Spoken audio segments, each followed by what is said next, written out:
मकर राशि के सभी व्यक्तियों के जीवन में बहुत से अच्छे अच्छे योग इस सप्ताह में बनने जा रहे हैं। सबसे पहला योग है बुधादित्य योग। 7th हाउस में बुधादित्य योग है।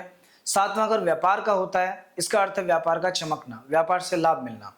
कहीं ना कहीं व्यापार से बहुत लाभ आपको मिलेगा। अभी व्यापारिक दोस्तों के साथ में आपका समय अच्छा बीतेगा। नए नए पार्टनर्स आपके लाइफ में आ सकते हैं। पत्नी के सहयोग से आपका काम बढ़ेगा। विवाह के बाद आपका भाग्य चमकेगा। ये सब इस बुधादित्य योग के फल हैं।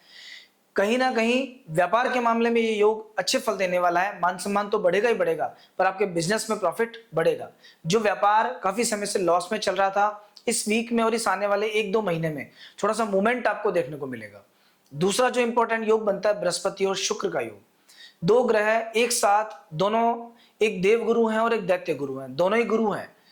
ये 12वें घर पे अपनी दृष्टि डाले हुए हैं, जिसका सीधा सा अर्थ है किसी बहुत अच्छे कार्य में, बहुत शुभ कार्य में आपका पैसा खर्च होने वाला है। इस 1-2 महीने के अंदर आपके घर में कोई ना कोई शुभ कार्य होगा। विशेष तौर पर अगर किसी संतान के विवाह को लेकर आप परेशान हैं तो वैसा कुछ हो सकता है। किसी का जन्म दिवस मनाने का मौका अभी आपके सामने आ सकता है। कहीं पूजा पाठ या धार्मिक क्षेत्र में आपका पैसा खर्च हो सकता है। कुछ ना कुछ ऐसा जरूर होगा। और ये इस 1-2 महीने में इस बृहस्पति और शुक्र का फल है। जो पैसा आप खर्च करेंगे वो कहीं ना कहीं आपके लिए अच्छे बेनिफिट्स लेके आएगा, उसका रिटर्न आपको अच्छा मिलेगा। पंचम भाव में इस पूरे सप्ताह में चंद्रमा उच्च राशि में रहेगा, विशेष तौर पे 16 और 17 तारीख के दिन। ये 16 और 17 तारीख का दिन आकस्मिक धन लाभ का दिन है। कहीं से अटका हुआ रुका हुआ पैसा जो बहुत लंबे समय से आपको उसकी उम्मीद थी पर वो नहीं आ रहा था, वो आ सकता है।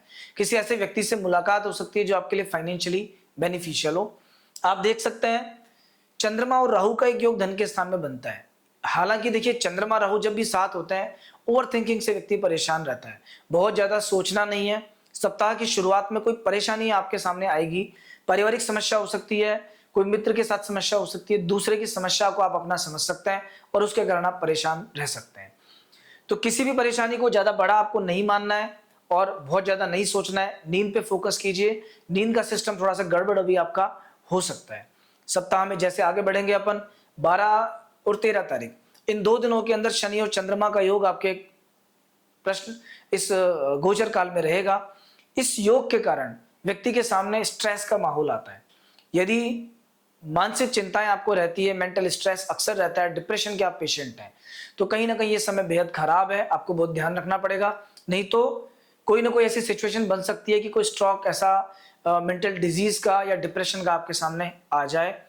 बेहतर होगा भगवान शिव के मंदिर में थोड़े से दूध और दूध में थोड़े से काले तिल मिक्स करके आप चढ़ाना स्टार्ट कर दीजिए। ओम सोम सोमाय नमः मंत्र का जप कीजिए। मंगल अभी आपके भाग्य स्थान में चल रहे हैं। पिछले दिनों मंगल जब 8th हाउस में थे तो कई तरह की समस्याएं आपके साथ थी। उस समय दुर्घटना योग भी बना हुआ था, लेकिन मंगल के राशि परिवर्तन के साथ ही एक अच्छा समय शुरू हो गया है। जमीन, मकान, प्रॉपर्टी, स्थायी चीजों से आपको बेनिफिट मिलेगा। अगर आप ऐसी किसी लाइन में काम करते हैं तो ये समय अपने काम को बढ़ाने का समय है, उस पर ध्यान दीजिए। केतु अष्टम भाव में विराजमान है। जंगली जानवरों से, कुत्ते बिल्लियों से, ऊंचाई से, सीढ़ियों से गिरने से, इन सब चीजों से जरा सा डर है आपको, इनका भय है। ऐसी जगह पे जाते समय बहुत सावधानी बरतने की आपको अभी आवश्यकता है। मकर राशि के स्वामी शनिदेव होते हैं। शनिदेव की उपासना करना, शनिवार के दिन दान पुण्य करना, ये बहुत अच्छा है। हनुमान जी को अपने इष्टदेव मान के आप काम कर सकते हैं। हनुमान जी की पूजा शुरू कर सकते हैं। साथ में माँ दुर्गा की उपासना करना भी फायदेमंद है। पंचम भाव के स्वामी शुक्रदेव हैं। शुक्रदेव जब पंचमेश बनते हैं तो ऐसे व्यक्ति को किसी देवी की उपासना करनी चाहिए।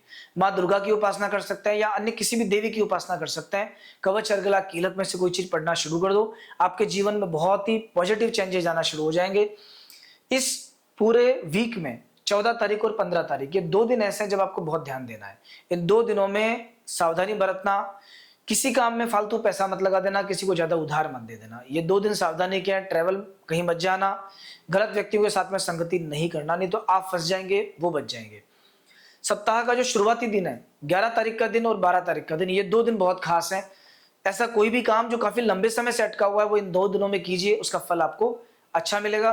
तो मित्रों, अगर आपने चैनल को अभी तक सब्सक्राइब नहीं किया है तो सब्सक्राइब कर लीजिए। नेक्स्ट वीक फिर आपसे मुलाकात होगी। जय श्री कृष्णा, जय श्री राम।